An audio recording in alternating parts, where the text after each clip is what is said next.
همه چیز رو خراب کرده این سیستم.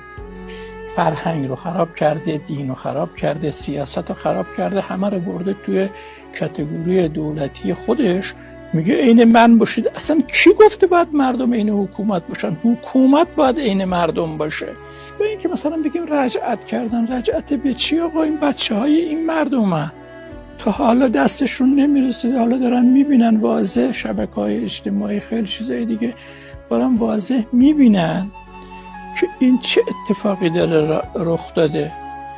حتی مذهبیاشون هم میذارن میرن با چادر روز، اتفاقا میگن اونجا دینشون رو بهتر نگه میدارن تو ایران. اتلاف منابع اینجا وحشتناک تو این کشور. اصلا همه اینا رو بذاریم کنار. شما یه پزشکی، یه مهندسی میای میری میبینی یه مدیر گذاشتن که هر رو از بر تشخیص نمیده. اصلا چندشت میشه باهاش صحبت کنی؟